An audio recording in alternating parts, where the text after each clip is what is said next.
আমি জানি না জ্ঞানেশ কুমার কবে বাংলায় এসছে, আমি তাকে স্বাগত জানাবো। আপনি আসুন, আপনি আমাদের অতিথি হয়ে আসুন, আমি স্বাগত জানাচ্ছি। কিন্তু বাংলাকে মধ্যপ্রদেশ, গুজরাট আর উত্তরপ্রদেশের সাথে এক করবেন না। আপনাদের যত ক্ষমতা আছে আপনারা প্রয়োগ করুন। আপনি 2 বছর ধরে এসআইআর করেছেন 2002 সালে, তাহলে আপনার হাতে কি জাদু কাটিয়ে এসছে যে আপনি 2 বছরের কাজ 2 মাসে করে দিচ্ছেন? আমি কৌতূহল বশত জানতে চাইছি, কি জাদু কাঠি আছে আপনার হাতে যে আপনি 2 বছরের কাজ 2 মাসে করে দিচ্ছেন? তাহলে কেন্দ্রীয় সরকারের যদি এত বড় মেকানিজম থাকে বা এই জাদুকাঠি থাকে, তাহলে বাংলার 4 বছরের বকেয়া পাওনা তো একদিনে ছেড়ে দেওয়া উচিত মানুষের কথা ভেবে। তা তো ছাড়ছেন না।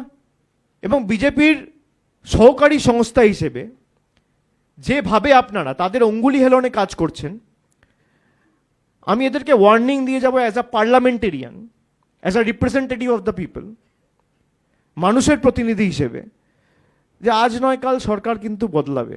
জ্ঞানেশবাবু, দেশ ছেড়ে পালাবেন না। বিজেপি থাকবে না, দেশের সংবিধানটা থাকবে। অমিত শাহ থাকবে না, দেশের সংবিধানটা থাকবে। যেখানে যাবেন খুঁড়ে নিয়ে আসবো, জবাবদিহি মানুষের কাছে দিতে হবে।